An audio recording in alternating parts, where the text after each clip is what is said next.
The red smoke rises and the curtain falls on the Joao Klauss era in St. Louis. And that is your moment of silence. We'll have much more to talk about with Joao Klauss and where he is going, and the Brazilian that is replacing him on the roster. That just coming through this afternoon. Where does St. Louis's attack go without Joao Klauss?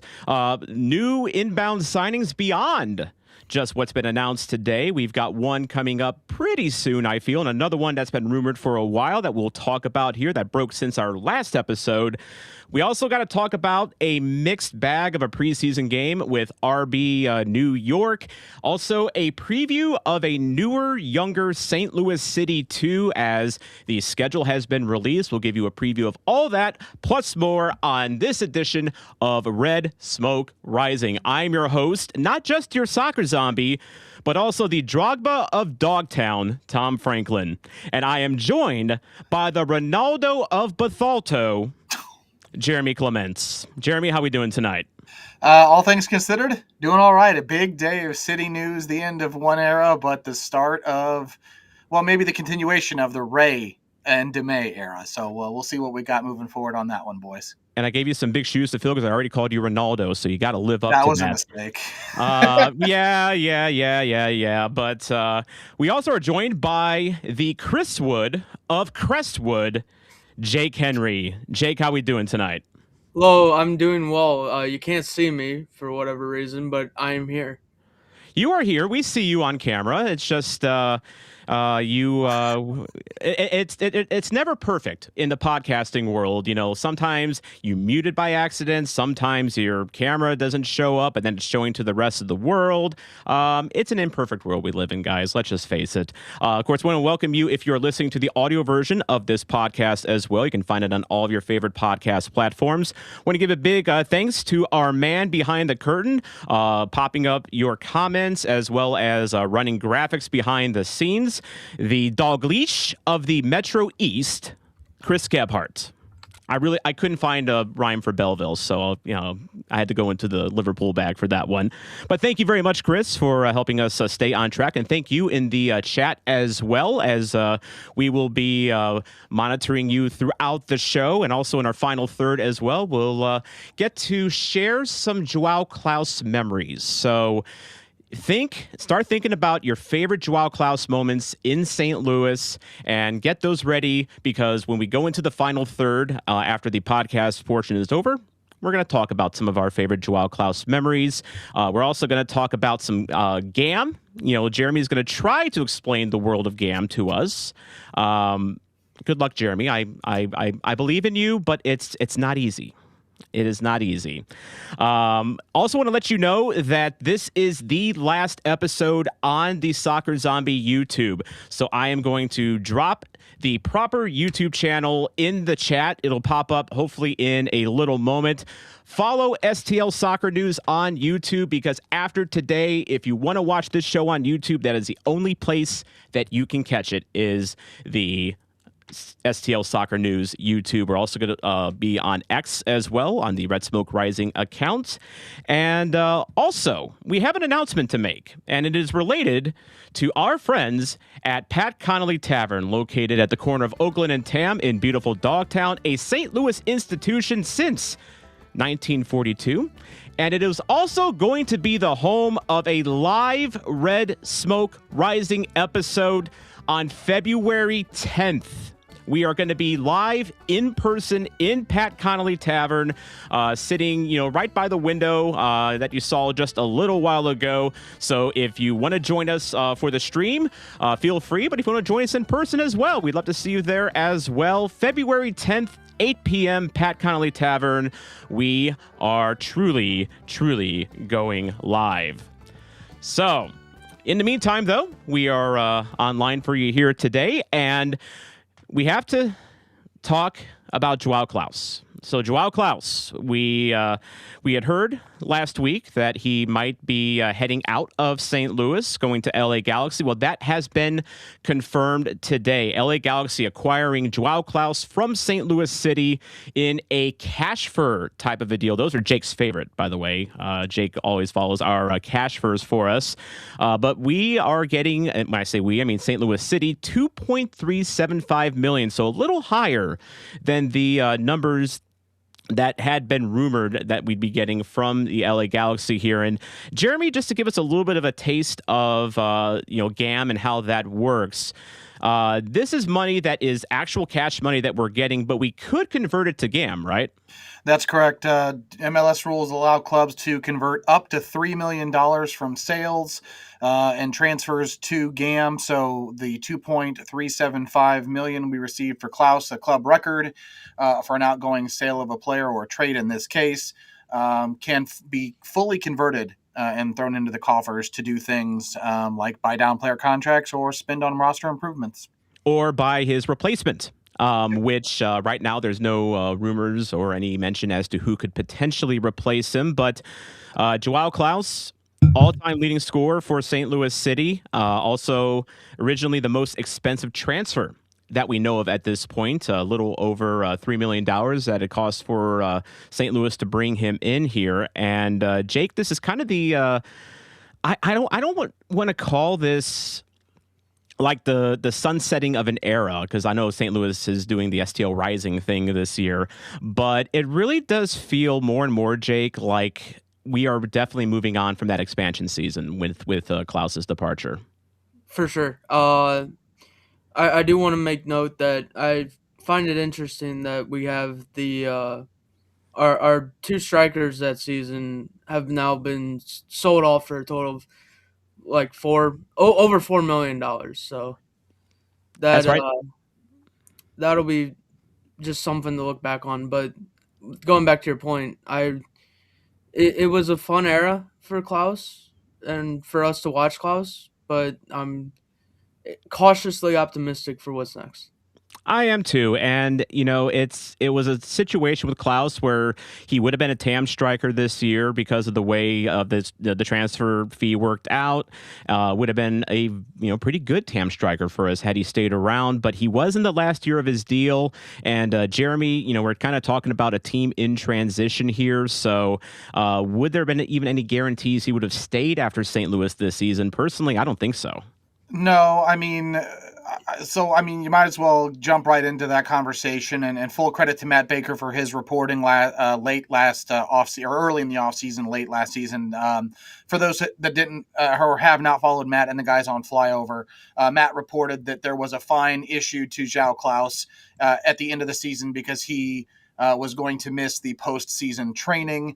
By all accounts, that certainly played into this situation that has now led to his exit. But to your point, Tom, no, there was no guarantee that he would have stayed in St. Louis beyond this season. It was a good deal as a TAM striker. I think we all had agreed previously in multiple conversations, whether it's on the show or in our chats, talking about Klauss, that it was a great situation for City to be in. And interestingly enough, I find it fascinating that the Galaxy are in that same situation where they can't amortize his transfer fee over the course of one season. So he will occupy a DP slot for the Galaxy. But there is conversation out west that, he would be TAMable in the future. And maybe that's the way the Galaxy go if he hits the ground running out in Carson. Well, and of course, remember, he is essentially replacing Ricky Puig, who is going to be out for the entirety of 2026. So I guess you can look at their situation and say, okay, we can afford to have a DP on our roster for one season, and then Ricky Puig comes back, and maybe, as you said, they can buy down his contract to where he fits, into the roster and the roster rules a little bit. Greg Vanney, the head coach for LA Galaxy, was quoted on Joao Klauss before the signing became official, calling Klauss a talented striker, a big target, got good feet, an interesting option. And he thinks he gives them some uniqueness at the top. And that's kind of what I want to talk about now a little bit, is his legacy in St. Louis. So Joao Klauss, for anyone that has watched St. Louis City for more than 5 minutes, he is a very divisive player over the course of time. Now, I feel as 2025 went on, he got into fans' good graces again, but there was a time for a long time where Joao Klauss was, for some fans, the source of all our problems, which, as we all know, there's more than more than Joao Klauss that we've had problems with the last couple of years. But they point to his, goal droughts, where he would go through long stretches where he just couldn't buy a goal. It looked like his confidence was down. And look, as someone that was a striker growing up, not a great striker, but I was a striker growing up. Confidence is everything, when you're a striker. And so if you're not scoring, it feels like you'll never score again, if you keep, going through long streaks like that. And also just, he could have other stuff going on too. Like he, as we all know, he didn't like Bradley Carnell very much. And he made that very clear when they played earlier this year. So you have to wonder, what, maybe there was some other stuff going on with Klauss that affected some of his consistency a little bit. But overall, his body of work, when you look at it, again, he's the leading goal scorer for St. Louis City of all time. And this was a St. Louis City team that, in that first season was just, scoring goals, just out of habit. So, and then the other thing too with Klauss is the thing that people don't see with Klauss, all of his detractors, the ones that call him Bambi, the ones that call him giraffe legs, they don't see the stuff that he does away from the ball, where, and again, one of my moments that I'm going to talk about, whenever we get to the final third is the Willie Agata body in Kansas in 2024 will remain forever seared in my memory. And one reason for that is just because it exemplifies the type of player that Joao Klauss was, that false nine, the one that can get into, the dirty areas a little bit, that isn't afraid to go back and dip back into the midfield and try to win a ball back. In that particular play, he helped set up a Celio Pompeu goal. That's just kind of the striker that he was. He does a lot of things that don't show up on a stat sheet so much, unless they're into analytics and XG, which he's always, performed very well at. But definitely a very divisive figure in St. Louis soccer history. One that I personally will miss. If nothing else, Jeremy, you've had a chance to meet him in person, and he is a very fun guy, and by all accounts, a really good locker room guy. Yeah, I mean, he was extremely personable, approachable. From the encounter that I had with him, which I'll get into in the final third, it was hilarious. It was just a really hilarious moment between him and Simon Betcher, and we've seen, on record from the club, through their social media accounts, that kind of bromance. We always joked about like a buddy cop movie kind of thing going on with him. But I think if you're talking about the why this makes sense for the Galaxy. So Ricky Puig being placed on the season-ending injury list today frees up a DP spot. There's a side that's going to need somebody to put the ball in the net. I think they're still trying to find the goals that Dejan Joveljic used to score for them. He's at Sporting KC still, I believe. But, I mean, if you look at where they were last year, Nascimento wasn't really what they expected, didn't have a tremendous season for them, and neither did Christian Ramirez. So that's the why behind it. Not only replacing Ricky Puig, but they need to find a guy who can score. And I know that he's not been a prolific scorer, and I think that's part of where my fundamental flaw with the way St. Louis has always viewed Klauss is, if you looked at his career history, he was never a prolific scorer. So the expectation that he was going to come in and be one made no sense from the jump, in my opinion. I don't think he's going to go score 20 goals in LA, but is 15 a reasonable target with service from Paintsel and Peck? Yeah, absolutely. But that's the why it makes sense for LA to go out and do this. You have the money, you have the DP spot, and you have the need. You absolutely do. And you've been kind of doing some monitoring of Galaxy podcasts, and I understand he's already a divisive figure in LA. Yeah, listened to News Across the Galaxy last night with my buddy Edgar Zaniga. That podcast, the guys on there, Eddie and Brian, were I'd say a little bit more reserved. They're willing to give him a chance, but we're not sold. Did not seem convinced that this was the move. They are disappointed that they didn't go sign a 10 as opposed to a 9. However, Lacuna Galaxiana, those guys, they seemed much more upbeat about it, said it made sense, and seemed optimistic about what they think Klauss can bring to the Galaxy. I'm curious, Jake, what do you think Klauss brings to the Galaxy? I think he brings the same stuff he brought here, and that is what we've gone over. I mean, just streakiness and just the needs.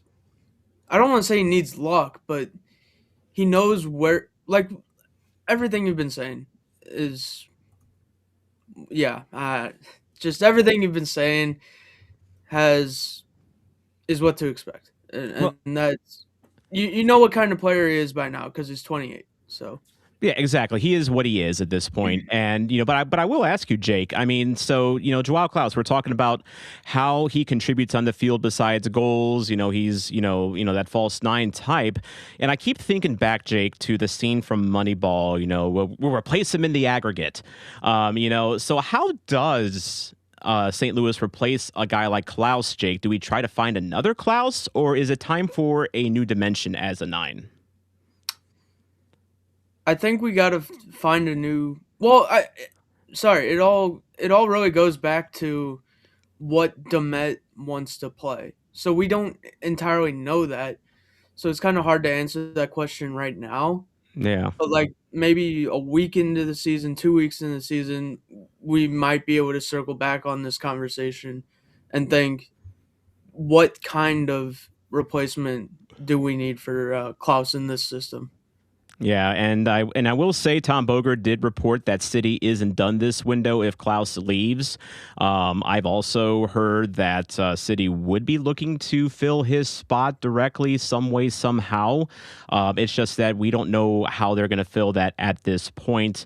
But it'll be, I mean, right now the replacements are Simon Betcher, who... another divisive figure speaking of streaky, that's Simon right there. And then you still have Seti Toykert, who, I don't think he's a true lone striker type. He's someone that always has struck me as someone that needs a second striker to play off of.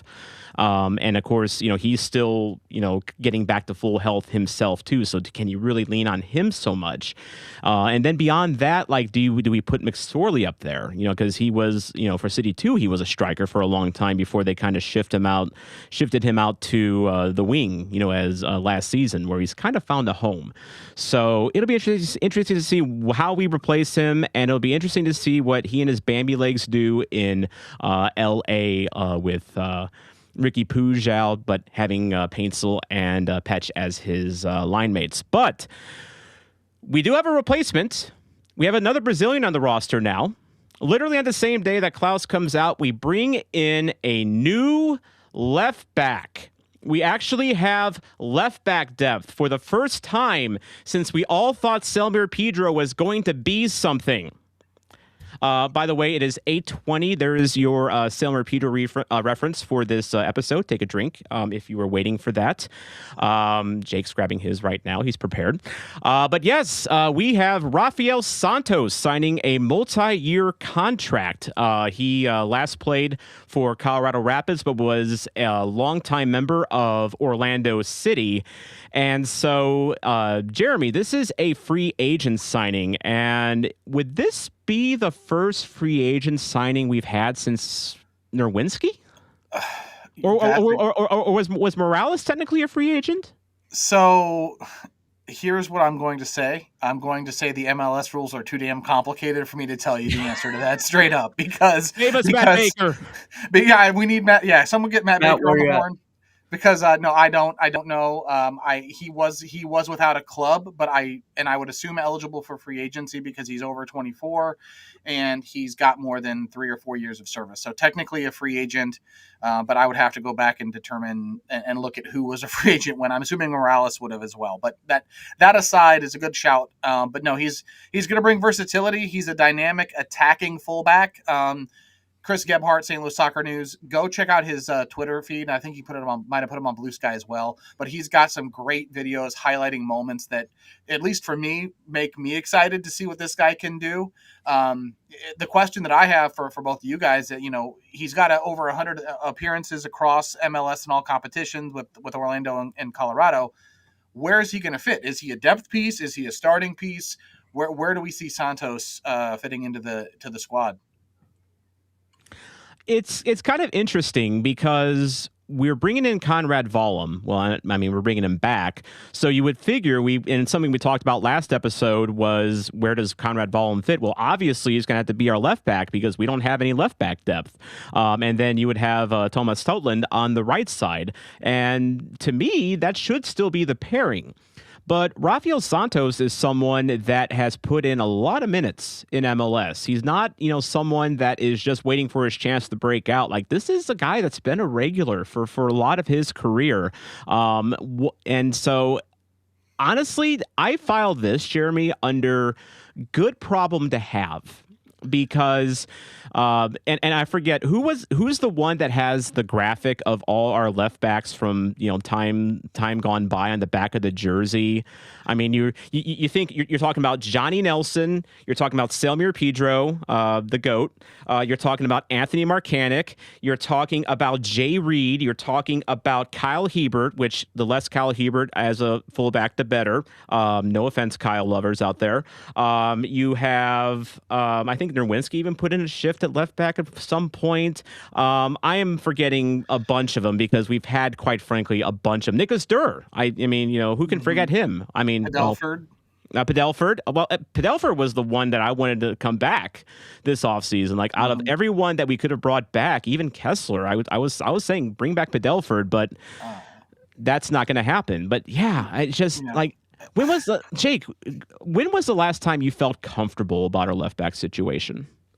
I don't think I've ever felt comfortable about the left back situation. Maybe at the end of last year, but even then, it's like I don't think I've ever really felt comfortable about it.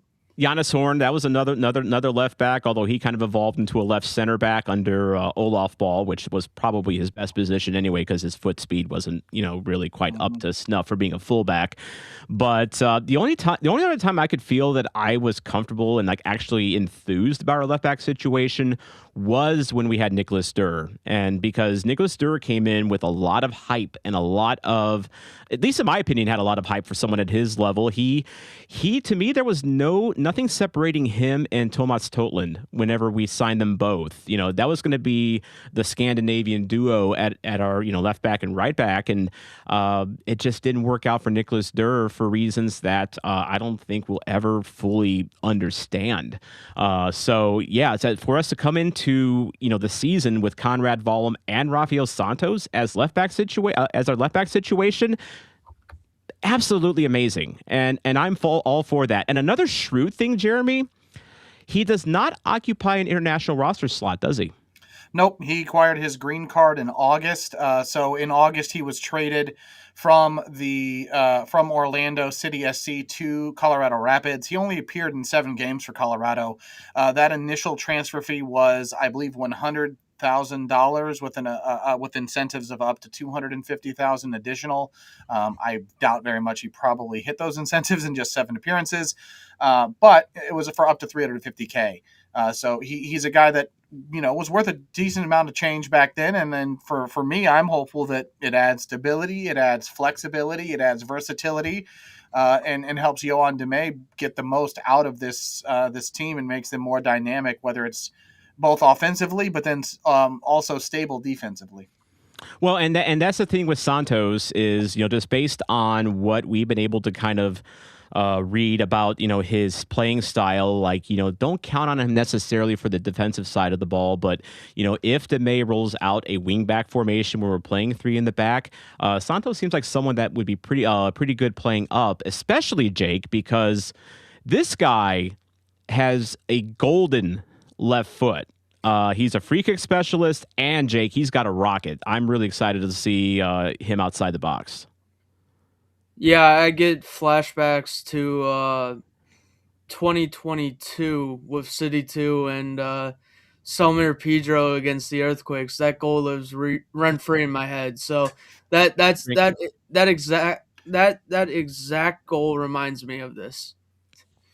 I will say that was one thing Pedro actually did pretty well. He was a good free kick taker. Yeah. I wish he did more better. Anyway, that's our Selmir Pedro moment for the show, by the way. But he's not the only. These aren't the only signings, that we have to talk about. Which, once again, sometimes as podcasters, we get bad luck and we don't have anything to talk about. But now we've had 2 episodes where we have a lot of good stuff to talk about. We're just getting started. By the way, I went ahead and dropped the STL Soccer News YouTube in the chat. If you want to click on that, subscribe. I see 11 of you are watching from the Soccer Zombie YouTube. So if you're watching from the Soccer Zombie YouTube, go ahead, click that link, subscribe to STL Soccer News, because this is the last episode of Red Smoke Rising on the Soccer Zombie YouTube. So just a fair warning, but there's 76 of you watching.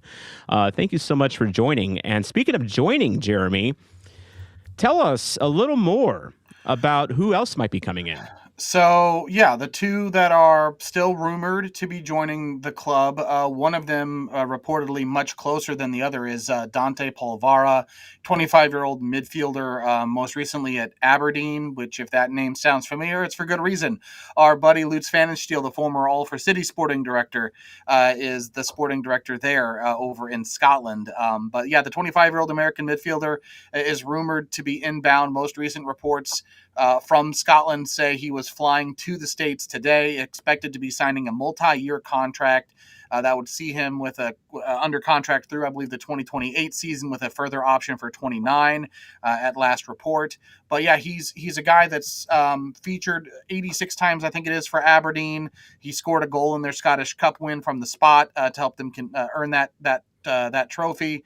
He's had some other goal contributions, I think 4 and 13 appearances between the Europa and the Conference Leagues in Europe.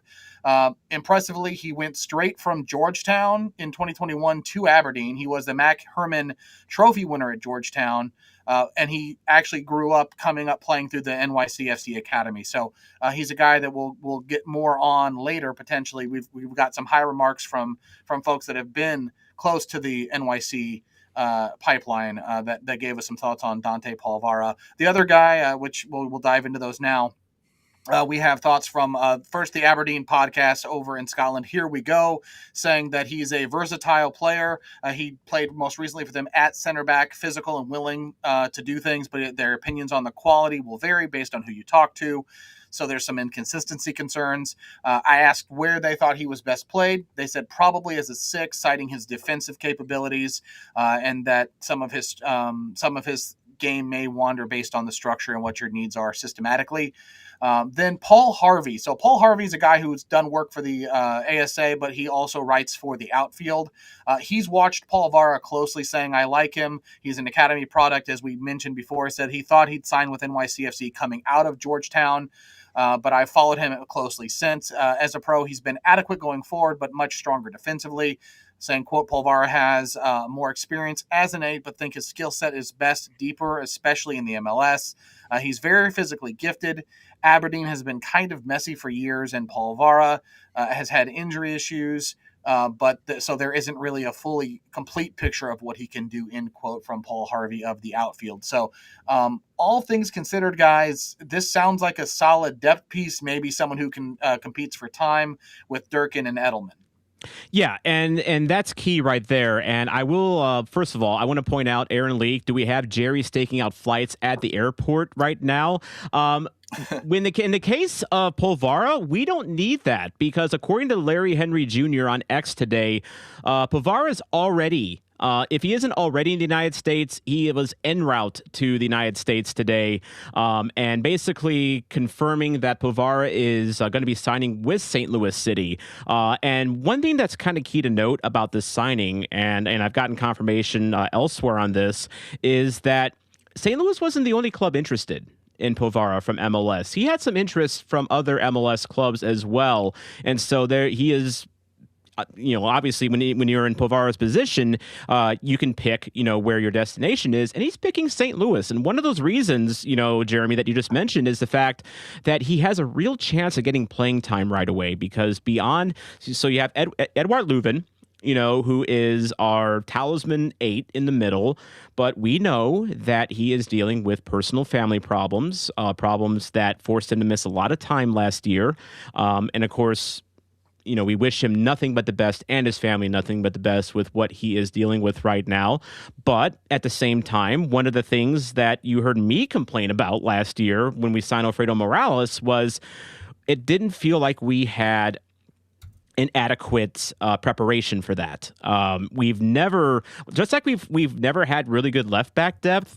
Our center midfield depth has always been on the thin side, way more thin than I would like, and I think a lot of fans would be comfortable with. So Povara is someone that just based on some of the things that you said, Jeremy, and also some of the things that I've been able to find, is he can be. He's more of a 8 in terms of a center mid, where like he's not a true holding 6. But if we are going to be playing deeper center mids like we have tended to in the last couple of years, it sounds like Povara sounds like someone that could handle that role. Just don't have him be your primary defensive 6 per se. I like this signing a lot. The price is right. $200,000 isn't much. We don't have to, pay for an international slot. We're locking him down for a few years, and it just if he's not starting right away, we've got some peace of mind at center mid finally, because we've had Indy Vasilev having to play as a center mid a lot in that expansion year just because of injuries and whatnot, and just a lot of players, like Alfredo Morales put in a valiant effort in 2025, but he was literally on his last legs, and so he wasn't expected to play as much as he did last year, and that's just because our depth hasn't been there. And then you have someone, Jake, like your boy Tomas Ostrak, who, remember, when we signed Ostrak, he was a 10. And I think he still profiles best as a 10, but we've had to play him as an 8 because we've had no one else. So one thing, that you can talk about, Jake, is the fact that maybe this frees up Ostrak to play his preferred position. And yeah, I mean it does, but the other thing is Ostrak has to be healthy first. Well, that's kind of important, yeah. Yeah, he as we've heard from coach, he's not gonna he's in doubt for the first game of the year. So, but I did have a question about Povara for you guys.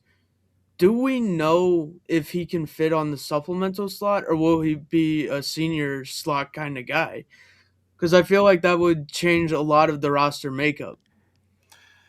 I would imagine it's going to come down to fee and salary. I don't know all the specifics. I'm fully expecting to be it. When we'll get to that in a little bit, but I think he'll be a senior roster slot. I don't think he'll be supplemental. A lot of what I'm hoping for from a roster perspective is under the impression that one of Ben Lunt or Josh Yarrow would be supplemental, and Paul Vara would be just like the other guy that's potentially coming inbound, taking up a senior slot. But I do, Tom, you mentioned Tomas Ostrak. I do want to also add, because I forgot to work this into our show notes. He and Falufal are shut down for the preseason. That did happen since the last show we've had. I believe they announced it I want to say it was Thursday, during media availability. Yoann Demay breaking that news to reporters, both having unspecified leg injuries and unlikely to play in the season opener as a result.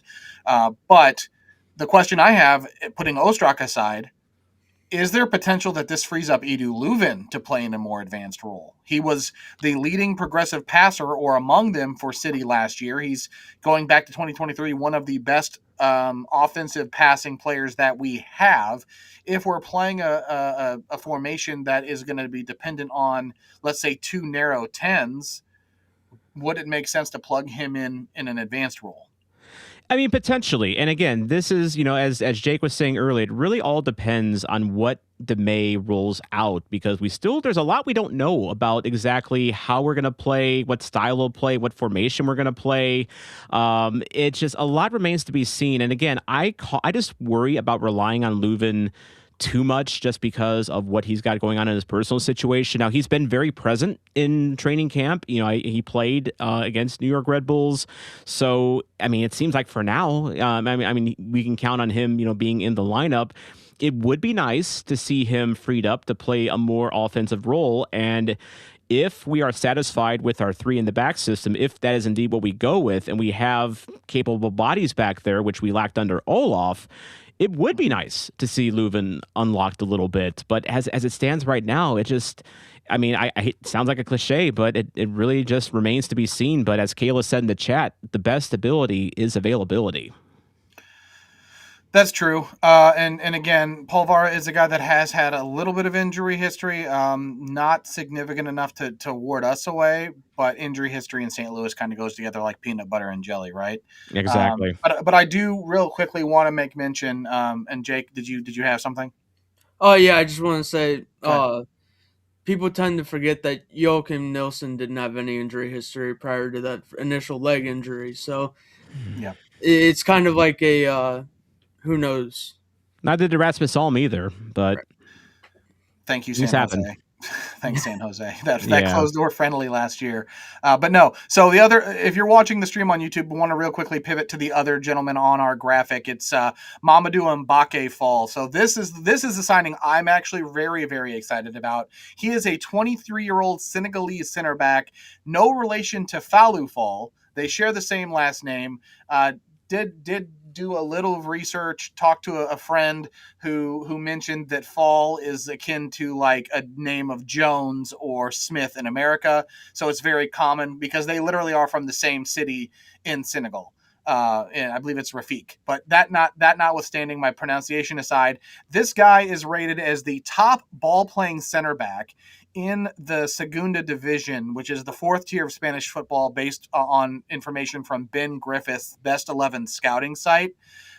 So he comes highly rated. He's a right-footed center back, so he would be that number 1 right center back if we're going in a back 3. Gives Yoann Demey options to play the ball out of the back. He's scored. He's been playing for Barça Athletic, which is the Barça B team for Spain. So everyone knows Barcelona. Their reserve team plays in the 4th division in Spain currently. Just a real quick history on where he's played. He originally started in Las Vegas, moving up to LAFC, where he made 42 appearances and racking up 7 goal contributions in 2,700 minutes. He was loaned to Villarreal, where he had 3 goals in 25 games for Villarreal B, their reserve team. He came back for a short time, ultimately was loaned to Barcelona, where he again impressed enough to eventually be purchased and made a full-time player for Barcelona in their reserve level. He's not cracked through with the first team, but he's made more than 60 appearances at that level. Playing style wise, and this credit the Barcelona fans on Reddit, because it was just ironically around the same time this news broke, they posted a feature thread on Mbake Fall. So it was very fortunate that I just stumbled across their Reddit page. But they cite his aerial ability. He's a beast in the air, and I believe Chris, again, St. Louis Soccer News threw up some stuff. Go ahead, Tom. I was just going to say, one of the things that really excites me about Fall, and really all 3 of these signings, I feel are just like they all bring something different that we haven't had before. Santos giving us actual honest-to-goodness left-back depth. Polvara giving us actual honest-to-goodness center midfield depth that you wouldn't hate playing. Fall 2.0. I'm calling him Fall 2.0 because SCL Soccer News, he posted some clips of Fall on set pieces, and it made me realize that, and guys, you can correct me if I'm wrong, have we ever really truly had an aerial threat on set pieces like Fall? Like, I know Tim Parker, again, he got the first ever St. Louis City goal, off a set piece, but he wasn't known for that. before he signed here. When was the last time we had someone like Fall that you can just put in the box and just make him your target man on set pieces? Anyone? I'm going to argue that the issue for us isn't who the targets are, because you've got Baumgartel, you've got Klauss, you've had Henry Kessler, who was decently sized. To me, it's an issue of service, consistent service on those set pieces, more so than it is who we have or haven't had. But that notwithstanding, the consistency of him to put the ball in the net, we have not had. JT in the chat saying Adinarin.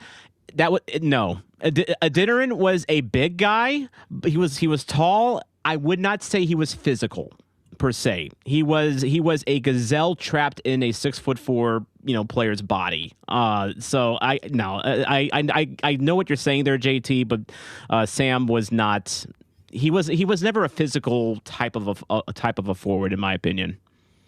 We also had that Joachim Nilsson. I'm bringing him up again, but we had that Joachim Nilsson bicycle kick against the LA Galaxy. So that was something that happened. That was definitely something that happened. It was definitely a very. Maybe we should have like our Joachim Nilsson memories, in the final third instead of Klauss, because I think every one of us would probably say the bicycle kick on that one, because that's all we can remember. Oh, and the two next pro goals in back-to-back games. That's true. That's true. Yeah, no. So, but those are the two guys we're linked to. Mbake excites me. Again, aerial ability, ball distribution, very physical. They noted his composure too, saying he's very composed on the ball. So I'm excited about that. Just real quickly, we're going to dive into the roster. Mentioning Conrad Vollum is back, so we did complete that permanent transfer of Conrad Vollum for an undisclosed fee. He's under contract, which we'll get to with this as we pull up the roster here. He's under contract through June of 2029. City also locking up midfielder Daniel Edelman as well. Edelman signed through 2029 with a club option for 2030. He will not occupy a U22 slot. Matt Baker confirmed that as well when that deal was announced. But looking at the roster, guys, so this is as of just before showtime. This is the closest to an up-to-date roster that we could possibly see. We have one senior roster spot open, assuming that one of Josh Yarrow, and I put Yarrow on the supplemental here in this graphic, but assuming one of Yarrow or Lunt are a supplemental slot player, we would have, if we land both Paul Vara and Mbake, it would leave us one senior roster slot open, which could be used for either a U22 or a DP. And we would also have two supplemental slots open, assuming, again, that we do sign Zach Lillington, who was a super draft pick and by all accounts is highly rated by the club. So that's where the roster stands. So my question that I asked to you, that the senior spot that's open, the two international slots that's open, the flexibility there, what's the position of need? Is it an obvious striker, or do we think there's still a gap somewhere else? I would say, and Jake, you can kind of, refute this if you want, but I think you need someone to fill Klauss's spot at striker. And I'm not confident about our striking options I think we need to get someone in. And if it's a DP or a U22, make it happen. What do you think, Jake? I would absolutely agree. I would not be opposed to a U22 striker. That would be, I would love that, actually. A U22 striker would be where I would go, at least. Well, and the only other player I would say I would want on that senior roster slot would be Henry Kessler, but it sounds like he's preparing for a basketball career, because he was photographed at Chaffetz Arena playing basketball on the Billikens court there. So you were talking about his good size earlier, Jeremy. He might be a good maybe a two guard, maybe a small forward type. Hopefully, we never have to find that out before he comes back. Sharma. No, I agree. I think the one thing that I do want to call out, though, as we talk about this roster, because I agree, I think it's got to be an attacking option, whether it's a winger or a striker. But I think the thing that I've noticed a trend, guys, if you look at the players that we've locked up so far, Edelman, He's now signed for a few seasons. I think he's the only City player currently with an option to take him into 2030, which I just noticed my typo there, but we're going to ignore that. But Rafael Santos has options that could see him here through the 28-29 season. The reported contract for Dante Polvara would keep him here potentially through 2029. Falou Fall is locked up through 2029. This, to me, screams Corey Ray in some respects, starting to lock up what could be the new core of this roster. Potentially, and also, keeping us out of situations like we found ourselves going into this offseason where you had so many expiring contracts and we were in between regimes. So we had technical directors that were going to the Navy making our some contract decisions, some better than others. So it seems to me that Corey Ray really wants to bring in some stability, with a lot of these moves. And one thing to also consider as well is, we still have McNaughton as a trialist. We have a new trialist that's in there as well. I've heard it might be a center back or at least a defender, but that's another option. And then, of course, you have Parker Alt, who is a youngster that is in as a trialist, would be a striker option, someone that I'm really curious to see how he does fare in camp as to where he does end up, whether it's City 2 or whether it is the main roster. But we can kind of talk about the preseason game that has taken place. And of course, it wasn't broadcast anywhere. So we just are kind of going off of highlight clips and Twitter basically on this.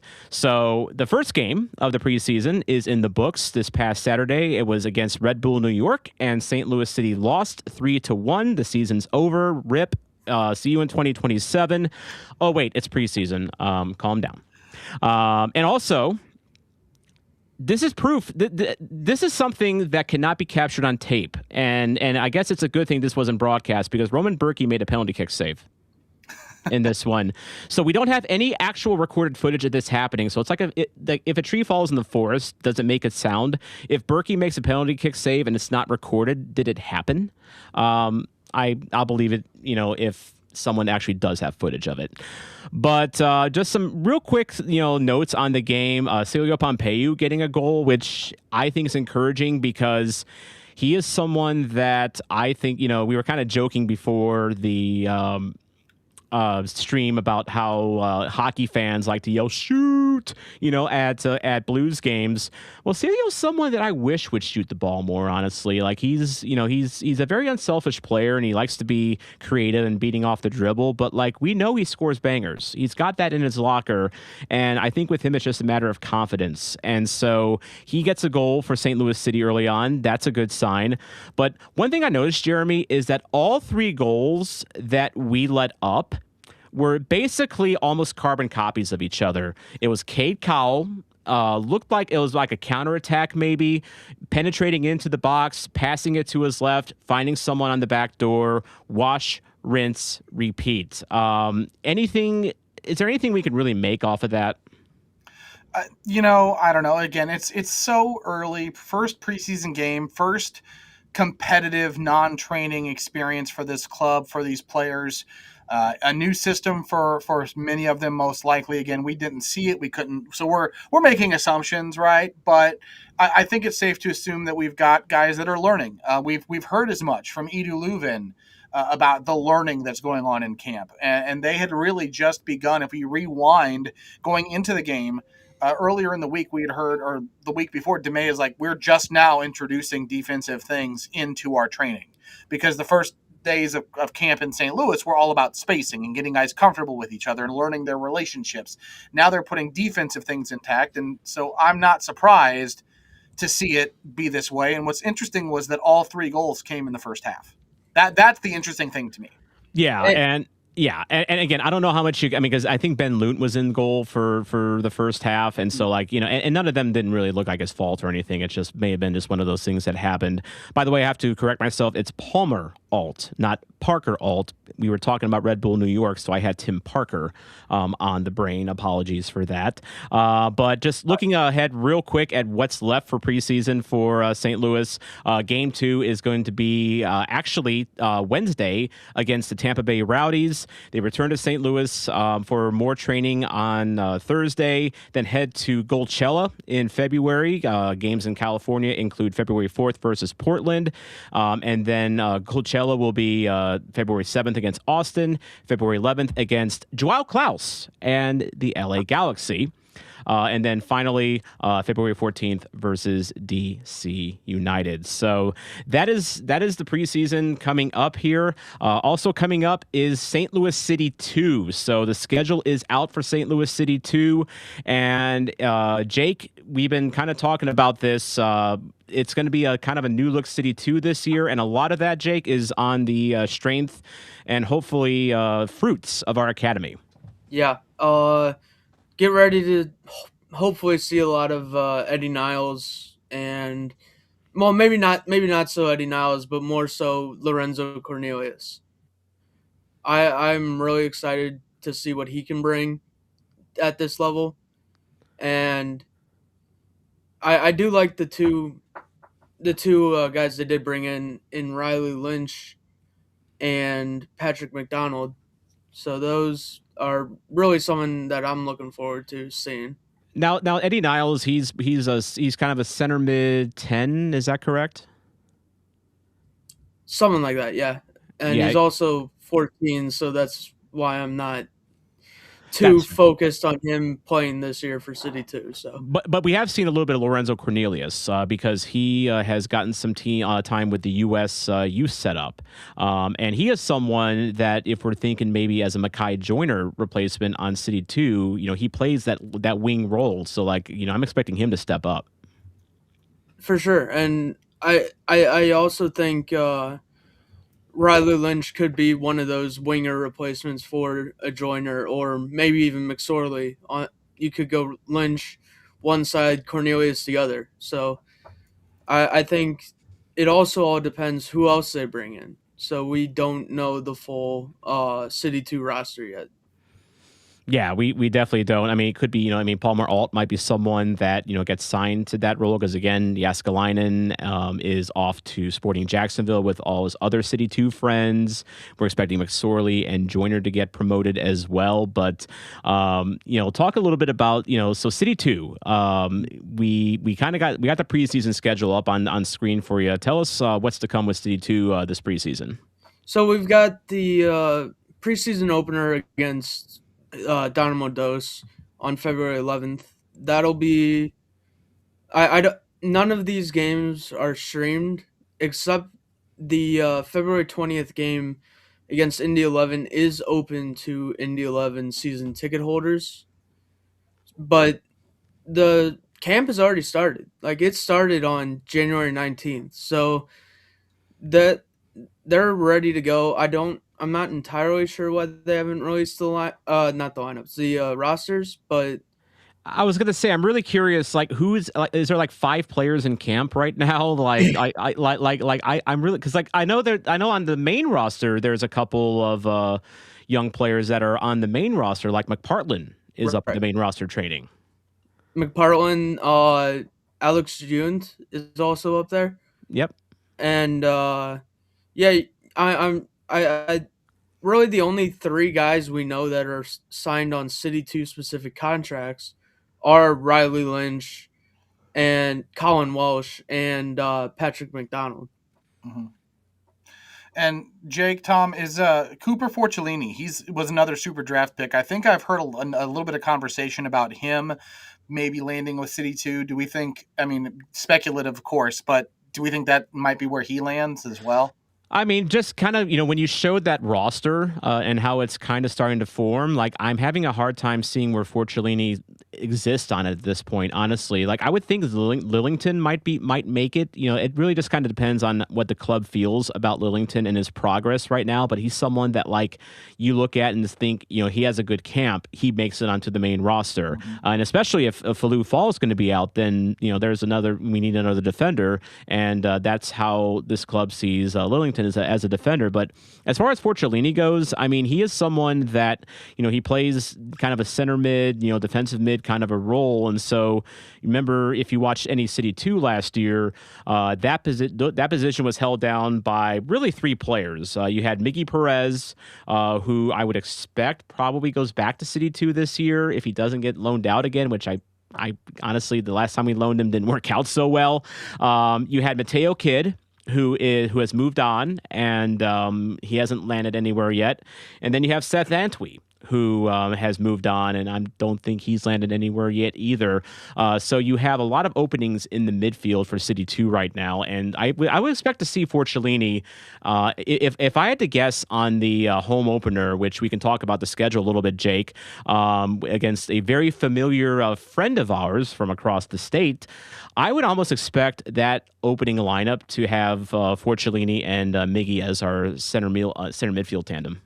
I actually would disagree. Oh, okay. Because we brought in Patrick McDonald, and he is a CDM. So I think we could see Miggy on one of the like midfield wings. Okay. So like I know he was out there a couple times last year. So I really think that there's a solid chance that the CDM pairing is Forcellini and McDonald. And you bring up a good point about Miggy as well, because I remember talking to Kaylor Hodges, who is a host of the USL show, but he's also a big Birmingham Legion supporter, and that's where Miggy Perez was in 2024. And one thing that he told me about Miggy Perez when he was in Birmingham was he seemed to be more comfortable out on the wings. And so is he someone, maybe, Jake, that you see maybe attempting to be one of our wing backs, maybe even? And I could see that because the guess for the first preseason game on the first team, I had guessed he was on one of those wingback roles in that first 11. So I could totally see it, but you also have Tyson Pierce. Yeah. So it'll be interesting to see how that shakes out. And Pierce is someone too that, like Jeremy, like we're looking at in the reckoning as a potential main roster guy, at least as a backup wing back at this point. Right. Well, and I think the key thing is we've talked through a couple of names just now that if these guys, so the roster, we just, not to go back, but if we talk about the roster for just a split second, there's a mechanism on there for slot 31. Mm-hmm. One of those two guys can go into that slot, which would then free up an additional supplemental roster slot. So just calling that out because we want to talk roster flexibility. And I just saw Aaron Hansen talk about this in the chat, I think it was. If we're talking about flexibility, you're 100% right. You want to make sure that you're maximizing the minutes that you have available from that supplemental roster. So I think it is very likely that we see one of Miguel Perez, Tyson Pierce, and God, I really would hate to see it, but he might need it for development, Caden Glover take that slot, because I think Glover is a big one that needs the time and needs the development, because we've really seen him stagnant for more than a season and a half now, I feel like. Last year that slot 31 was taken up by Miguel Perez. Yeah. Yeah, that's true. And I will say I need Caden Glover it's Glover, as we discovered this year. I need him to pan out because, my retirement is hinging on him right now. I bought a lot of his rookie cards. But, unfortunately, he is someone that has really kind of stagnated a little bit. And if there is, we were talking about attacking opportunities, Jake, with Yaskalainen out of the way and McSorley and Joyner going up, like this has to be kind of a make or break year for Glover, doesn't it? It really is. And one thing I want to note about Glover, he has played the 10 a little bit. So with Juan Kazane leaving, that opens a slot for him there. That's true. I mean, if all goes to the striker and you have Glover at the 10. What do you think? So you bring up an interesting thing about Glover at the 10 because I remember a couple winters ago he had a signing at the pavilion with Tyson Pierce, and Glover, like right before then, he played in, I think it was a playoff game where he set up a really nice goal by Mekhi Joyner. And Glover was playing as a 10, playing underneath the striker. And I talked to Glover about that, and I was like, hey, do you like being a 9 or do you prefer being a 10? And he smiled and he said, I like the 10 because I get to have the ball more. So I mean, I think we look at Glover, Jake, as someone that like he's tall, he's got a bit of size. Maybe he just doesn't use it very well, but I'm wondering, Jake, if maybe he is really just a 10 trapped in a 9's body. Yeah, I think with Juan Kazan leaving, it'll be his role to lose, depending on who else is on the roster. Yeah, and that really depends. By the way, schedule is up, and I will say, if you're looking to watch good soccer on the cheap, St. Louis City 2 is probably one of the best deals you'll find like anywhere at any level, because for $99 you get a season ticket to all 14 home games at Energizer Park. And it's a great way. They play a lot of Sunday afternoon games, which means you can park on the street for free right outside of Energizer Park. You get to go in. You can bring in your Yeti mugs. There you go, Aaron Leak. I said Yetis, so you better not leave this show. But you can use your Yeti mugs for City 2 games. They've got kids' activities. They usually have, like, Wally's is open, a couple stands that are open as well. And, you're not up on your feet and chanting the whole time, but it's a good laid-back way to watch some good soccer. But, like, if you get a season ticket, it's just $7, like, per game to get in. Like, in this economy, it's a great deal. And It's Wally's is legit. Yeah, it's good value. The concessions are more affordable for City 2 games. They've really done a great job of making. They won an award for making that experience as family oriented as they did. But I think the real quick question I have for you guys, we talk about SKC, our rivalry with the Blue People from Kansas, all that great thing. I almost think for the games I've watched for City 2, I almost argue Ventura County's a bigger rival than Sporting SKC for City 2, just because it seemed like those games against Ventura are always chippy. I remember 2 years ago, I think it was, there was a game where each team had 2 or 3 red cards. It was feisty. Yeah, there was almost like a brawl in that one, wasn't there, Jake? Yeah, I don't necessarily remember the brawl, but I do remember a lot of red cards in that game. So, I don't know. I just didn't know what your thoughts were on that. Yeah, and you bring up an interesting point too, because I actually went to the away City 2 game at SKC2 at Swope Park. It was just brutal weather. Like, it was very windy, and I was going to vlog it, but it just didn't turn out very well. But there's never been any spice with City versus SKC2, and I think part of that just because SKC2 has been terrible. I think Jake, remind me, were they the wooden spoon winners for MLS Next Pro last season, or were they or were they pretty close to that? If they weren't, it was really close because they did lose their coach. He was fired, I believe, at around mid-season. Well, yeah, and of course, let's not forget that City 2 is going to have proven MLS winner David Critchley as the head coach for this season. So it's nice to see that he is staying in town. But yeah, I mean, I'm really looking forward to seeing City 2 this year. I'm actually more excited about the City 2 team more than really the other years, just because I know it's been kind of tailored to be a team that wins, and of course you want to bring fans in and you want to have people watch good soccer. But anymore, I go to watch how the youngsters are doing. And so you're talking, Jake, about Lorenzo Cornelius getting a chance to break out this year. Lorenzo Chavez is someone that we haven't mentioned, but Emiliano Chavez. Thank you. I'm thinking Cornelius. Emiliano Chavez are potentially left back of the future. Got a little bit of time last year, but I want to see him take a step up this year. I want to see Forcellini and I think that's going to be his best chance to get playing time. Glover, I want to see him take a step forward. I think everyone wants to see him take a step forward, just to, at least if nothing else, give us some hope that he'll live up to his homegrown contract. But a lot of good storylines going into the City 2 season, and I do want to leave off the podcast portion of this episode by mentioning another City 2 player, and that is Stone Marion. Stone Marion, formerly of the St. Louis City Academy, was signed to a City 2 deal last year. And technically, he was signed from Boff St. Louis. He had been loaned to Boff St. Louis for the Midwest Premier League season. And I bring them up. And this goes out to all of you that love to beat your chest about our Open Cup history. Well, you get a chance to see grassroots St. Louis soccer, amateur soccer, just like Cudish, just like Simpkins Ford, just like Stellan Steel.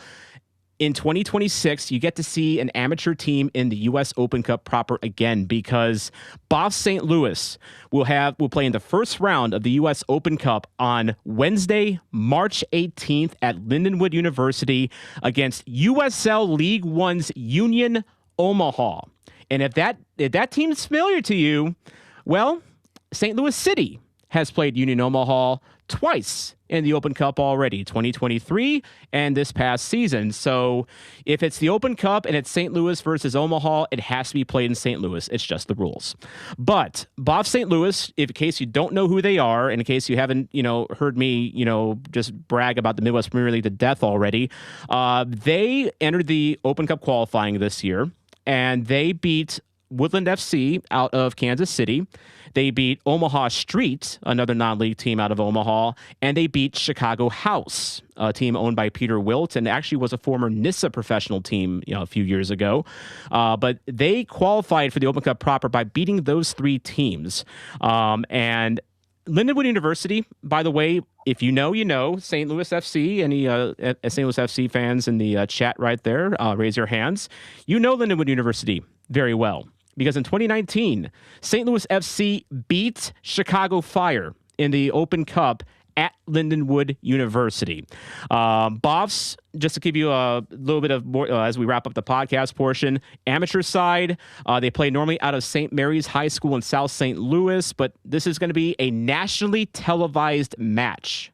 Boffs and Union Omaha, so they needed a bigger venue for that, and they're playing at Lindenwood for that. But this will be just one of two Open Cup matches on this particular night that will be on the CBS Galazzo network and Paramount Plus. So again, I say, if you say you support St. Louis soccer and you support the history of St. Louis soccer and you support the Open Cup, it is time to back up your words by supporting a true grassroots club playing for Open Cup glory. Boffs versus Union Omaha, March 18th. Thank you for listening to my Tom Talk. I will be there. Tickets are $15 a piece. And they are on sale now. They are on sale now. In fact, if Jake or Jeremy, if you actually, Jake, you have the link to that, right? I do not, actually. Okay. It is. We'll put it in the Red Smoke Rising Discord, which does exist now, by the way. And if anyone wants an invite to that, message us on social media. We have to be a little careful about sending Discord links out in public because spam bots are kind of a thing. But yeah, we'll put a link in the Discord chat. You can also look it up on Boss has a website as well. So very exciting stuff. Well, for the YouTube portion and the X portion of our viewing audience, stick around. We're going to have the final third coming up where we're going to be talking about Klauss memories, a little talk about GAM. Also, apparently St. Louis City is, they have a USL Championship reserve team now in Jacksonville that we need to talk about. And by the way, gold kits. We need to talk about gold kits. So stick around for the final third if you're watching live. Otherwise, if you are listening via podcast or watching on demand, drop a like on this. It helps the algorithm out. Also just helps us know that we're doing a good job. Leave a comment. And by all means, subscribe. And of course, make sure you're subscribed to the STL Soccer News YouTube going forward if you want to watch this live on YouTube going forward. But I am your Drogba of Dogtown, Tom Franklin. I'm your Ronaldo of Bethalto, Jeremy Clements. I am the forgetful of name. I already forgot it. But I'm Jake Henry, Stelmer Pedro, the GOAT. The Chris Wood of Crestwood. Yes, that. And thank you to the dog leash of the Metro East, Chris Gebhardt, for keeping us on the air. And thank you for joining us for another episode of Red Smoke Rising. And remember, always keep moving forward.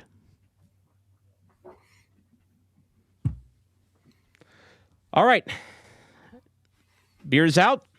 Relax your shoulders. Give them a good roll. Roll your neck around a little bit. It's time to relax because the business portion of our show is over as we get to interact with chat a little bit more here. Thank you so much for keeping everything going tonight, by the way. You guys have been active once again. I am counting 137 of you. Whew. That are watching right now. And I'm going to tell you right now, 9 of you are on the Soccer Zombie YouTube. So thank you, but stop it. I'm going to put a link to the STL Soccer News YouTube. Once again, subscribe to that. Although if you've already subscribed, then you're fine. Absolute sickos. We've got some sickos in the chat. No, seriously though, much appreciate everyone tuning in, hanging with us on a Tuesday night, hanging out, talking soccer, even before the season gets going. I mean, Tuesday night at a new time as well. Exactly. Yeah. And you know what? The funny thing is, one reason we started this show late, I mean, partly because I did have a prior commitment that got canceled, but we started the show late because we noticed our numbers go up throughout the show. And guys, it happened again. Like, more people kept watching as we went on. So, like, Jeremy, are we going to have to go full Top Corner talk here? And no, we're not on until midnight. But maybe the 8 o'clock starts might be a thing of the future. We are sickos, but we're not that much sickos. And of course, as Aaron Leake points out, ball watching also was going at the same time, which I did notice a jump like mid-show. So I assume a lot of you are watching ball watching. Give those guys our regards, by the way. But yeah, let's go ahead and I was going to say Tuesday night. What else are you watching? You're certainly not watching the Blues. Slow. Are they even? I know they're playing. What was the score of their game? 3-0. Oh wow, they came back. It's 3-2. Really? Yeah, it was 3-0 last I checked. Jeez. Still 3-2 in the third. I know. One of my friends, Stephen Bolin, he got like glass seats for like really cheap tonight. And SLU's playing too. SLU basketball. So that's SLU basketball needs more love in this town. Really, they really do. Oh, SLU won. And SLU won, according to Aaron SLU won. Let's go. Wow. They were losing when I had to come down here. So they came back from the curse of he who shall not be named. Apparently, he was at the game tonight. And SLU played their worst half of the season and were losing. Yeesh. Was the comment I saw somewhere on social media, but I don't want to. If you're a City fan, you might know who I'm talking about. He has a "the" in front of his nickname, but touchdown. But yeah, guys, great 89-76 comeback. And by the way, SLU's top 25 rated now, aren't they? They're 21. 21. Yeah. We have top 25 basketball in our city, and I bet you didn't know that. Not bad for an A10 school. Not bad for an A10 school, not at all. Lifting up the A10 by the bootstraps. Alrighty. Now we gotta let's go back to Joao Klauss. So again, we kind of talked during the show a little bit about how divisive Klauss was and how people had different opinions on him, but he's definitely, like, when you think of all the players that have played for St. Louis City, definitely one of the most memorable, for any reason. It could be his personality. It could be funny things that he said in social media clips or in press conferences. It could be him going after Bradley Carnell earlier this year. It could be some of the crazy goals that he scored. He's scored a lot of bangers, like not just like garbage goals, like MLS goal of the week candidate type of goals. So I'll start off with mine just because I alluded to it a little bit during the show. But my favorite Joao Klauss moment was Sporting Kansas, April 20th, 2024. It is, I believe it is 1-1. Yeah, it's 1-1 at that point. And we had just scored maybe like 10 minutes before. And ball is in SKC's final third. And Willie Agata ends up with it, and he's kind of trying to run away from Klauss a little bit. And I remember this because I was in City Park West corner. I was there in person for this one, and out of nowhere. And when I say out of nowhere, I mean I didn't even know he was even in the vicinity, but all of a sudden, boom! Just absolutely takes out Willie Agata, and he sets up Celio Pompeu for one of his signature outside bangers that he just loves scoring against Sporting Kansas in Children's Mercy, which I guess it'll be now something else. But I was there in the stands, and I was expecting this one to be called back because of Klauss bodying Willie Agata. Because in the speed of the moment, I mean, Agata just gets absolutely yeeted, out of, basically off his feet. And like, I remember the City Refs video that they did of Agata just like sliding all through like time and space. And it just looked like he wasn't never stopping. It was a memorable moment, and it set up a key goal in a 3-3 draw that Totland salvaged for us in extra time. So it was a key goal, and it was all set up by Joao Klauss. But for me, that's a lore moment, an absolute like one of those like moment in times in St. Louis City's history where you look back on as a defining moment in not just our history, but also in the Kansas rivalry. Because, I remember all the Sporting Kansas fans were upset about, they thought that Klauss should have been fouled. And it's just, for me, that will always define Klauss to me is that goal. Because, again, he doesn't just score goals. He'll get dirty. He'll get into the midfield. He'll try to counter. He'll try to win the ball back. And that, to me, was just vintage Klauss. So that's my moment. Jeremy, you had a more personal moment, though. I did. I'll get to that. If I'm thinking about games and goals, he had the first game-winning goal in franchise history and down in Austin. But for me, back in 2023, he scored 2 goals in 5 minutes against SKC at home. Mm. Both of them were good finishes. Those were some of my favorite moments. He also had...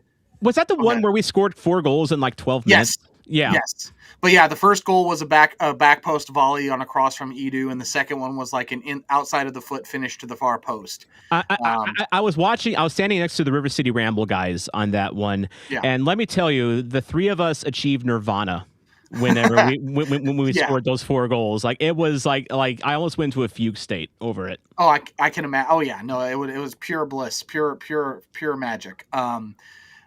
Other things, other honorable moments of mentions that come to mind. The teacups, it was a coffee cup celebration where him and Betcher and Marcel sat on the end line after a goal this year drinking the tea or the coffee. And so that one, his money celebration was another one this year.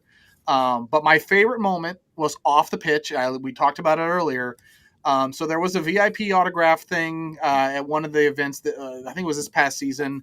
And if I remember correctly, Tom, I think I was there as your +1. But in any event, it was shortly after I think it was Simon Klauss. Klauss had just gotten his hat trick like the week or so before then. That was a Galaxy game. Yeah. Yeah. So Klauss and Betcher are at the table together for their autographs, where people can walk through and do their autographs. And I don't remember the exact thing that was said that I said to prompt this. But, I think we said, like, congratulations on your hat trick or something like that. And he looked at Simon, he goes, can you believe this guy? He's been with me all week. Not a single thing nice he could say to me about my hat trick, but thank you. But this guy, he can't say anything. And I'm like, dude, that's hilarious. We never got that buddy comedy with those two, did we? No, but it was great. I would miss that. We should all check on Betcher this year because that was his buddy. Hey, if you looked at the photos from today, it looks like he's been Klauss was replaced by Baumgartel, so another German guy or somewhat German guy has stepped into Klaus's shoes. Hey, Betcher's got a type. I mean, that's look, that's nothing wrong with that. Nothing wrong with that. Jeremy, you okay? I'm good. Jake, what was your favorite Klauss moment? I've got 2. So, going back to the game I mentioned earlier with the Pedro just banger of a goal, Klauss had a brace that game, I believe. And so after one of his goals, here in 2022 at San Jose. After one of his goals, he actually goes up because there was a photographer right behind the goal, or like right off to the side of the goal. After that goal, he goes up to him and just bear hugs him, if I remember correctly. That was just really funny to watch, and I knew like right then it was like, oh, this guy's a character because we hadn't really seen him before. And then my other memory was actually when they were doing the City Eats tour, basically, and him, Berkey, and Kyle Hebert were all at Beast, and I went up there. There's a picture of me with going in to shake Hebert's hand, and Klaus is just there with the funniest look on his face, and I'm just like, that. It was just great to meet those three, but I'm gonna miss Klaus. Yeah, Klaus had great sellies. Like on the Celio goal where he bumped Agata. I'll never forget after that goal, Celio jumped up in his arms, and it was so funny because like to me, I looked at it as like Klaus had this like proud papa look on his face, and Celio had this like wide-eyed wonderment of a toddler, and it looked like a dad holding his toddler, right after that, and it was like the proud dad and like the bright-eyed like happy Celio, which let's face it, guys, happy Celio is the best Celio. Oh, absolutely, without a doubt. I mean, everybody knows the iconic, reindeer, I guess is what it was. But that one, I mean, somebody made a hat of that. I don't remember if it was a club or if it was Series 6, but somebody actually put that on a hat. Yeah, and also shout out to Zach from Florida Noise. If you're watching now or listening later, I know Zach mentioned that his favorite chant, player chant, is not mine, not the zombie chant, which is okay. It's fine, but because Santa Claus is a banger. And we will never get to sing Santa Claus again, and that does make me sad. Well, okay, hold on. So let's hypothetical before the game starts. Just hear me out. They come to town October 11th. The Galaxy do. Mm-hmm. Would the few folks in the North End that are there early enough consider welcoming Klaus back with that during warm-ups? I would do it. I mean, I think that's fair. I mean, once the game starts, you forget it. But, I mean, in a moment of fun and a nice welcome back to St. Louis, he was an OG guy. As of today, the club's leading scorer of all time. That's going to change in time, I pray. But I think that's a good idea. I'm going to get a little spicy here with this one because of the rumor that you mentioned that, that Baker dropped, about there, being a bit of a fallout between Klaus and the front office. Mm-hmm. When Klaus comes back to St. Louis, does he get a tribute video? I feel like you have to. You know what? Yeah, I think this is a case of the club being the bigger man in the situation. I mean, we don't look. I hope you're right. Yeah, I mean, I'll put it this way: I don't think things had gotten publicly bad. To me, there was no bad blood. This is a move scene that makes all sides happy. I don't think it's to where there's bad blood between him and the club, maybe between Klaus and one individual in the club. That's what I was referring to, yeah. Right. But so if it's in my mind, I don't see why you couldn't do a welcome back. I mean, the Blues do it. The Blues have done it for far lesser players to compare that in the St. Louis franchise way. I don't see why you couldn't do a welcome back thing for Klaus. And our man behind the curtain, Chris Gebhardt, is like literally like shouting at us from behind the curtain. That has nothing to do with you know who. So yeah, he's probably right. He needs a tribute video, and he needs a proper send off because we didn't expect him to be transferred now. I mean, otherwise, we would have clapped him off after the October 18th game. And we haven't had a chance to see him this year because we haven't had the usual fan festival, which I guess the Tina Turner thing is maybe going to replace that this year. We'll talk about that a little bit. But I just, I want us to give Klaus a proper send off. And it does sound like that Galaxy game might be our best chance for that. No, you're right. And Tom, I just really quickly, we didn't get a chance to share this during the show. So I do just want to quickly mention the timing of this trade. Mm-hmm. Because Corey Ray did say today, or in the release, quote, "While we did not plan to make this move ahead of the season, it was an opportunity that made sense for both Klauss and the club, especially with his contract expiring at the end of the season. The funds we receive give us meaningful flexibility, and we're excited to reinvest into the roster as we continue to build and improve the squad." And this next piece, I think, is key over the upcoming transfer windows, plural, because I think he's said multiple times consistently that it's not a one window deal. So, No. I thought that was an interesting thing that he said. And also, this leads into another discussion topic that we had for the final third, Jeremy, and that is we've got a lot of GAM. So we're going to dive into this kind of beyond surface level, probably not Matt Baker level, because I can't explain it as well as Matt, and I will never try to. You don't go full insult. Baker. I won't insult Baker by trying, but I will give you the novice for dummies version of that. So general allocation money is one of the mechanisms in which MLS allows teams to use to build their rosters. On January 20th, they listed out the full rankings of how much GAM each team had as of that day. So keeping in mind that this does not include any potential money spent to acquire Conrad Vollum, it doesn't include anything for any of the other potential incomings in Dante Polvara or the rumor for Mbake Fall, nothing to do with the spending on Rafael Santos, and most importantly, probably, it does not include any calculation on what we have to do to pay down the roster charges to become salary compliant by the time the regular season starts. But all of that said, as of January 20th, St. Louis City had just over $6 million, the fifth most amount of GAM available to MLS franchises. So that is a substantial amount to reinvest. If you add on to that, you figure 2.375 million, so that would put us over 8 million now in GAM if we're saying that, just starting with that basic amount that we could say we know. So that puts us at roughly, let's say, almost 8.5 million, right? So that's where we would be. GAM can be used to buy down salary cap. It can be used to buy down transfer and loan fees. It can be used for roster improvements, not just premium slots, but throughout the roster. And you can convert up to $3 million in GAM. So if the 2.375 that we got from Klauss is converted, we're to nearly $8.5 million. That GAM does not expire, so it doesn't have a deadline to be spent by. So that would put us at $8 million, or a little over that, to start the season. Now, moving on to that, depending on the roster model, St. Louis City could see additional GAM. So, as an incentive for choosing the U22 roster model, you can get an additional $2 million in GAM added to that. It's $1 million for the first half, and then if you stick with it at the midway point when you can change your declaration and your model, if you don't, you stick with it, you get another $1 million.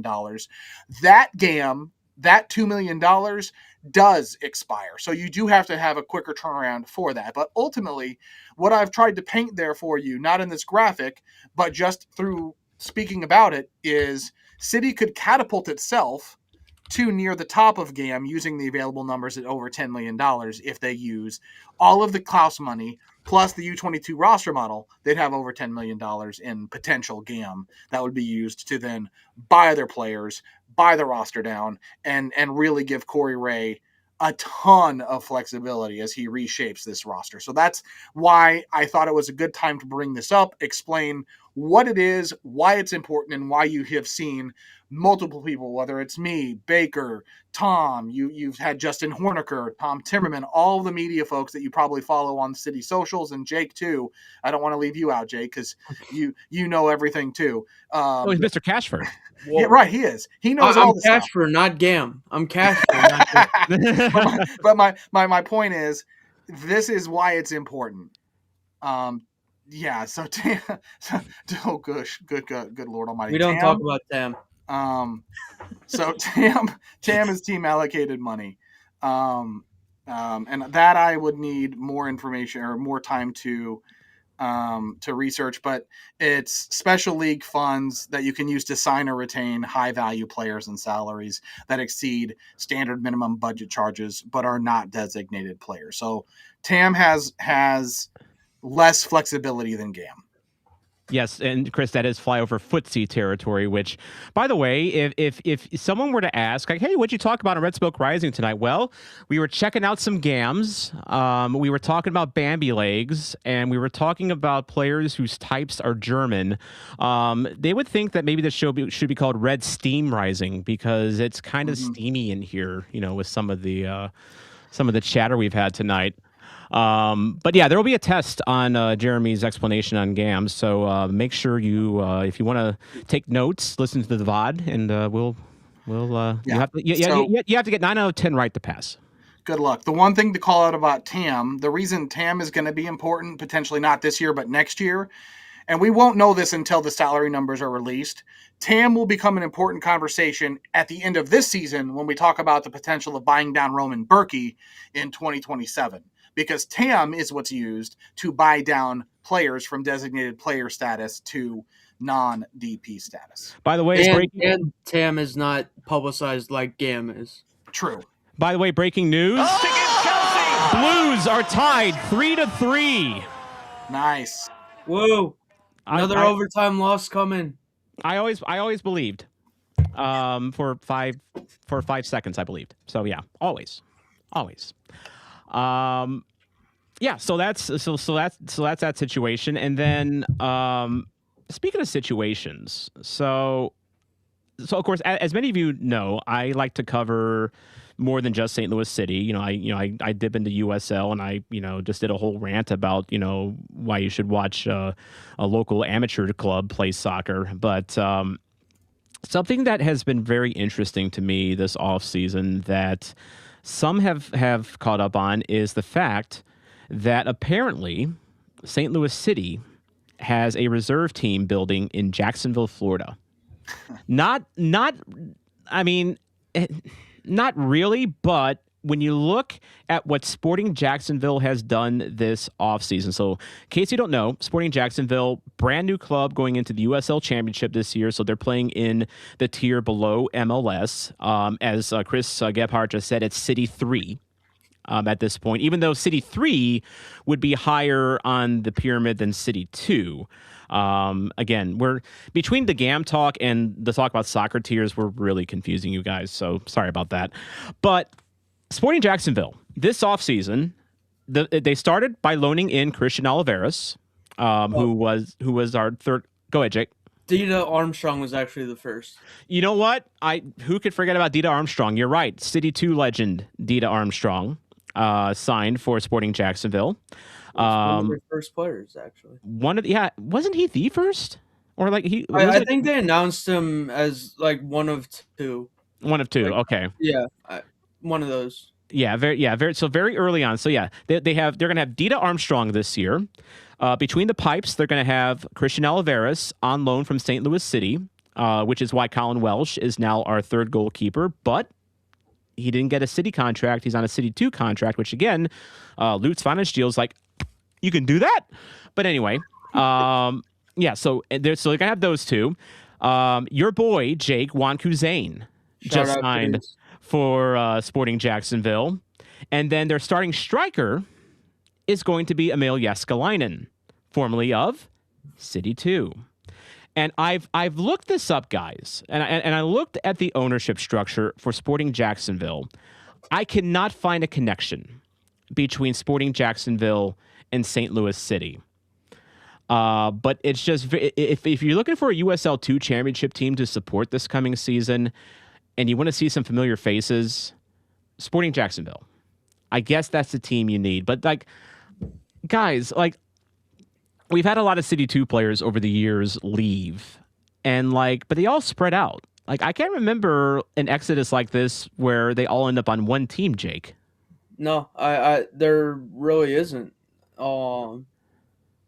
Yeah, I don't think it's ever happened. No, it's not. And like, in the case of like, Jeremy, one thing that I, with Jääskeläinen, he is someone that I thought he did pretty well for City 2. Like, he wasn't like a jump off the page, type, but like he did pretty good for City 2. And I've got to think maybe with him, it's just like, okay, Sporting Jacksonville plays a tier up from City 2. This is a chance for him to shine. He gets to play on an expansion team. He's going to get minutes right away. And weather in Florida is pretty nice. Yeah, I mean, I think Jääskeläinen was initially the first head scratcher for City 2 of the offseason for me because I fully expected him to be back. I didn't think that it would be a one and done. He was taken in the super draft. He led, I believe it was, all collegiate scorers before being taken in the draft by St. Louis, playing at Akron, if I recall correctly, where he was drafted out of by St. Louis. I thought it would be another year of development, and then I thought he would start to push for a senior roster spot once we moved past Klauss, thinking maybe we'd obviously take a step up from maybe Klauss, but have him as a depth piece before he got surpassed by McSorley. Or as a lot of folks, including our friends in the Fandalorians, call him McScorley. But that all said, no, I'm with you. Jääskeläinen not coming back was a surprise to me. The rest of the turnover at the roster, thinking about the shift of where Corey Ray wants this whole franchise and pipeline to be aligned. Alignment.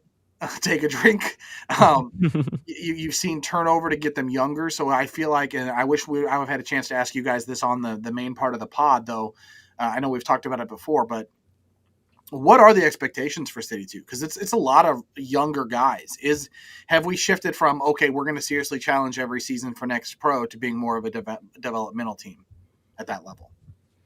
I think that was the goal, or originally the goal, back in the 2022 to 2023 transition. This I thought was going to happen back then. So I don't know what changed, but I've got a theory. So that's it. you're talking about, so remember if any of you watched the City 2 games when they were playing at Cordy at SIUE and they were playing at Herman, you had Roman Berkey playing for them, you had Joao Klauss playing for them, you had Selmer Pedro. Mm-hmm. Sorry, I had to take my obligatory drink. You had a lot of main roster guys playing on that team. And so, of course, in 2023, they're playing on the main roster. And when you're a brand new club, you don't have the infrastructure to support an entire youth movement for your MLS Next Pro team. You just don't. Any team that has ever I would be really curious, and this would be a good research assignment for someone, like, look at the expansion teams for MLS over the years and try to see how well their reserve teams did in their first or second year and how they were composed. Because, of course, before an MLS Next Pro, reserve teams will play in the USL. Which was just a different time altogether. But I'm really curious, like, have there been any MLS clubs that have started from scratch, and and how did they treat their reserve teams? Did they bring a bunch of veterans in right away to kind of just keep the team afloat, or did they have a youth setup ready to go? By the way, it's 4-3 Dallas. So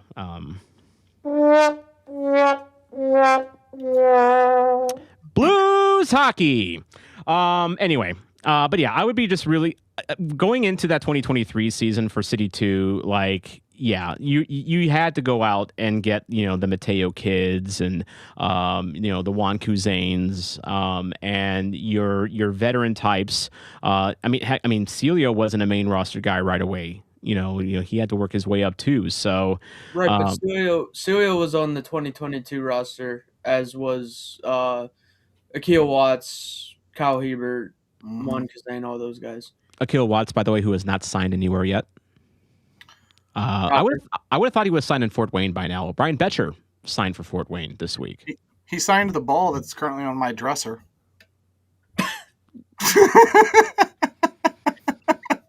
Man, I am sure that is a treasured item. Mystery box scale. I got toy shirt on that one, so. Of all the guys, I'm sure Kayla just swoons every time she walks by that. It's her favorite thing that I own. She like so she likes it more than you. Is that what you're saying? Yeah, I think so. Okay, that's fair. Okay, that's fair. Okay, that's fair. I mean, that sounds like a whole nother relationship you got going on there, and I'm not going to get into that. But yeah, no, we're not. Not just kidding. But yeah, I think the point I was going to get at is,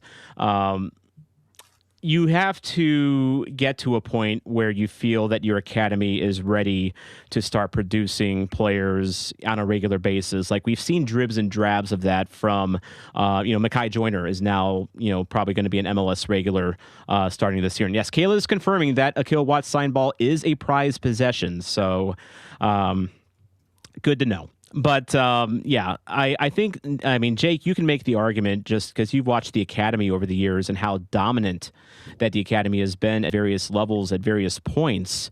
Maybe now is the time, after a few years of existence where, okay, you don't have to rely on the Mateo kids or the Ryan Betchers or the Cam Sillies of the world. You can actually start to give your youth a chance.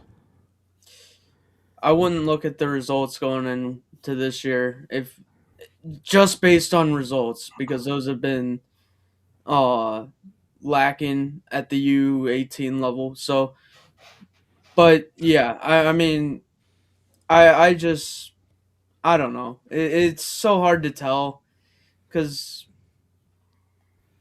Next Pro is a league.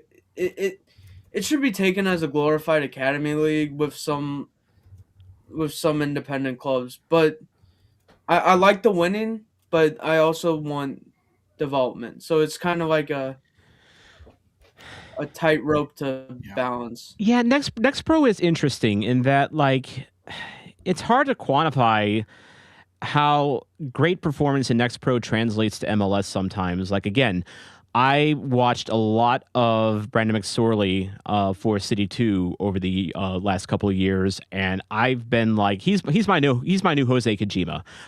In fact, thank you, Jeremy, for the lock screen. That's who's on my lock screen, by the way. And yes, I am an Android guy. Deal with it. But I will say that I think McSorley is ready to make the move up now permanently, but it took him a long time to get there. I could, and Caleb McSorley, yes, I got it wrong. I was advocating that McSorley make the roster at the beginning of 2025, but team didn't think he was quite ready yet, and maybe they're right. And it's kind of a slippery slope, guys, because I don't want MLS controlling the entire soccer pyramid of the United States, but you almost are making an argument that maybe MLS should have a Division II level if they want to have like a proper pathway to the pros. Like in NHL, for instance, you have NHL, AHL, ECHL, double A, triple A majors. Baseball, single A, double A, triple A majors. NFL doesn't have that. NBA has the G League, kind of sort of works like that. But really, your examples are baseball and hockey and how to bring up players from a minor league system. And right now, we don't really have that. And so, do you guys think that there should be a better bridge between the reserves and the main roster for MLS? And if so, how do we get there?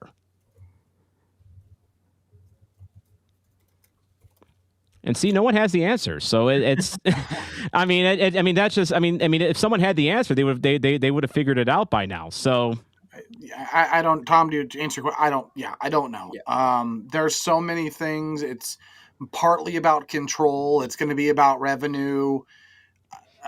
What would that look like? I think I've heard so many people talk about, and not to get into this really, really, really, really, really long, deep conversation, but like, as an owner, you're not going to invest in $1 billion, whatever the value is of an MLS stadium. You're not going to pay the expansion fee for a franchise if you would be relegated. Like, what is that structure like? I know we're not talking necessarily pro rel, but part of development includes making it feasible for the owners to invest money to not only keep results going, but to develop that talent. How do you balance that? How do you do it? Well, and like Aaron's point here, like you could say that City is kind of a model for at least in terms of like fan engagement, because you are starting out, a lot of kids, for instance, when you're a young child, um, you have heroes growing up that, you encounter in sports. Like my hero growing up was Brett Hall. Because when I went to the St. Louis Arena and watched Blues games, that guy came through for me, so often. When kids go to City 2 games, like I'm sure Mekhi Joyner, is if he develops, like you're going to have a lot of grade school kids and middle-aged kids that remember seeing Mekhi Joyner in 2024 and 2025 with City 2 scoring big goals to help City 2 win. And then afterwards, he would come around and maybe sign an autograph or something like that. Those moments mean so much to young kids. And so what City I like about City 2 and how they do it right is that they really do kind of cater towards families because you do build that loyalty up that way. And of course, you have the advantage of playing in Energizer Park, which is a great stadium that people want to be at all times. But not every team is going to be like that. Whereas like I went to Rapids 2 after the Colorado Rapids game that City played at last year. They played the Town. There might have been 10 people in the stands total. Like and Rapids 2 did nothing to activate like the fans at all. Like there was no face painting, there was no kids supporter section, there was no family discounts at the concessions. It was just here's a game. That's basically it. And then you have other teams like Sporting KC 2, they play at Swope Park, which is literally a park. It is basically like Forest Park if there was a soccer field in the middle of Forest Park. That's basically what Swope Park is. You have Atlanta United. They play at Kennesaw State, for their City 2 team, which is like, or their United 2 team, which is like 35, 40 miles away from the town center. So to your point, Jeremy, like we're lucky in that we do have City 2 and we have a ownership group that does, put some time and effort into it, but not every team does. And it's just, there's no perfect solution for it just because not everyone has a shiny Energizer Park that they can lure fans into. Yeah. They've done a great job of making it accessible, making it something that people want to see. But I don't know, Jake, if the winning isn't there, do we see a drop? I know St. Louis loves soccer. It's the soccer capital of America, but I think so. As much as I hate to say it, but I could see it totally happening. Well, if you need evidence that fans love their City 2, I can only look at the numbers of the people watching this right now, and there's 180 people that are watching right now across X and YouTube and this STL Soccer News YouTube, which I'll do it one more time. But I think there is now like double the amount of people watching on STL Soccer News versus the Soccer Zombie YouTube. So I thank you guys for that, really. But yeah, what a turnout tonight. And we're gonna wrap things up here with a little bit of talk about our future away kit. Or maybe it's a third kit. I don't know. But we've gotten a bit of a hint as to what it potentially could be here. So this is from the email that St. Louis City has sent out to its North End season ticket holders. So if you're in the North End and you wanted to go to the San Diego FC game that's happening in March, you've gotten an email already to indicate your interest in that. But the banner of this, guys, is it's clearly they're hinting at gold here. And if you look really close, I mean, for one, the font is gold, but then if you look really closely at the fabric, you can see kind of a ripple, and you see hints of like a darker kind of a gold. And Jeremy, you noticed you spotted something right before we went on the air on the No Goal Patrol Discord that someone shared about this. Yeah, there was a gold curtain gradient really kind of playing into what I surmise to be kind of a show venue, sort of like you pull back the curtain on something, that kind of a thing. That's and kind of that effect. And I think if you looked at the leaked images, and I don't know that we're gonna show the leaked images, but we've seen a lot of other podcasts talk about those leaked images and show them on screen. So you can go out and find them on the universe somewhere if you want. But that kind of a pattern, that ripple, is really kind of spotted there. There's been a very consistent theme of gold, the word eternal used in reference to an upcoming event with the St. Louis Symphony Orchestra and Tina Turner. It all just kind of points in the direction of gold. It really does, and it would fit the theme of Tina Turner, and I think it's an interesting theme if we do go with something that's like a Tina Turner kind of a tribute, because when you think of, at least this is me anyway. Y'all can correct me in the chat if I'm wrong, or Jeremy and Jake, you can kind of correct me as well. But like when you think of recording artists that are from St. Louis, like you think of like Chuck Berry, Sheryl Crow, those ties. I feel Tina Turner for some reason always kind of flies under the radar a little bit for some reason. Like we all know who Tina Turner is, but like we don't necessarily associate her with St. Louis a little bit. But I think it's interesting. Now, is it my type? Is it my thing? Betcher likes Germans, so that's his type. But is a gold kit really for me? I don't know. I don't think so. It's really going to have to like wow me in order for me to be interested in it. But where do you guys stand on the potential of a gold kit? Like, are you guys, when you were thinking about adding to your St. Louis City kit collection, was a gold kit in your future? I agree with what they're talking about in chat. I just hope it's a third kit. Well, Aaron points out, what does Tina Turner have to do with soccer? One of my favorite MLS jerseys in my collection is the all-black Nashville SC kit, and that is the Johnny Cash tribute kit. It's one of those kits. Was one of those kits that, like, if you look at a photograph, it's like, it's a black kit, whoop-de-doo. But then, like, it's one of those, like, if you like you see like the little touches for Johnny Cash on it and all that. I like Johnny Cash, so that's also a little biased on it. So I don't mind teams paying tribute to their famous recording artists or people in their history, but Jeremy, I'm kind of with Aaron on this. What does Tina Turner have to do with soccer? Yeah, I think I'm gonna reach again and say that it's them trying to reach beyond soccer. Okay, so here's why I say it. So these kits get planned years in advance. They have to be developed. They have to work with the design. They have to see it. They have to use it. They have to plan it. So we've seen them do a minimalistic pattern for the confluence. That was kind of neat. We've seen them try to do something that ties directly into soccer with invisible sashes. That is the kit you're wearing right now. They couldn't do that one well, in my opinion. Now they're trying to do something to step beyond and tie further into the city. And that's fine, but I don't love it. I think my biggest problem with it, and it's part of why I threw this kit on tonight, if you look in the collar, this is a very, very, very electric yellow. That's in our color scheme. Where is the gold in our color scheme?